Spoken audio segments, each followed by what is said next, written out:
ആലോചിച്ചു നോക്കൂ. നിങ്ങൾ ഒരു നദിക്കരയിൽ നിൽക്കുകയാണ്. പക്ഷേ ആ നദിയിൽ വെള്ളമല്ല. തിളക്കുന്ന ചൂടാണ് ഒഴുകുന്നത്. ഇത് സിനിമയല്ല, യാഥാർത്ഥ്യമാണ്. ആമസോൺ കാടിന്റെ ഹൃദയത്തിൽ പെറുവിൽ സ്ഥിതി ചെയ്യുന്ന ഒരു നദിയുണ്ട്. അത് നാട്ടുകാർ വിളിക്കുന്നത് ഷെനൈ ടിംബിഷ്ക. ഈ നദിയുടെ ഏറ്റവും ഭയപ്പെടുത്തുന്ന കാര്യം എന്താണെന്ന് അറിയാമോ? ഇതിലെ വെള്ളം സാധാരണ ചൂടല്ല.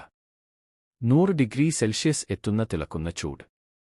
അതുകൊണ്ട് തന്നെ ഈ നദിയുടെ മുകളിൽ നിന്നു നിരന്തരം ആവി ഉയരുന്നത് നിങ്ങൾക്ക് വ്യക്തമായി കാണാം.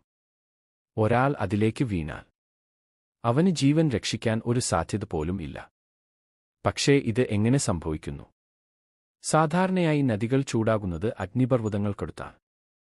പക്ഷേ ഈ നദിക്ക് സമീപം ഒരു അഗ്നിപർവ്വതവും ഇല്ല. ഇതിന്റെ പിന്നിൽ പ്രവർത്തിക്കുന്നത് ഒരു അത്ഭുതകരമായ ശാസ്ത്രമാണ്: ഡീപ് ഹൈപ്പോതെർമൽ സർക്കുലേഷൻ. മഴവെള്ളം ഭൂമിയുടെ ഉള്ളിലേക്ക് കയറുന്നു. അവിടെ ഭൂമിയുടെ അടിയിലെ ചൂടിൽ അത് ചൂടാകുന്നു. ശേഷം അതേ വെള്ളം വീണ്ടും പുറത്തു വരുമ്പോൾ തിളച്ച നിലയിൽ നദിയായി ഒഴുകുന്നു.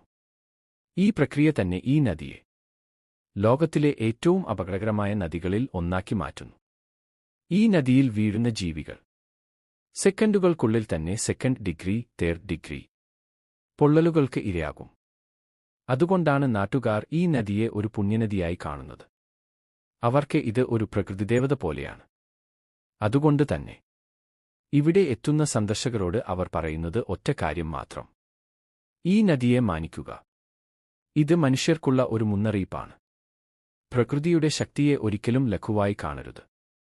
കാരണം പ്രകൃതി ശാന്തമാണ്. പക്ഷേ ആവശ്യമുണ്ടെങ്കിൽ അതിശക്തമായ ഒരു ശക്തിയായി മാറും.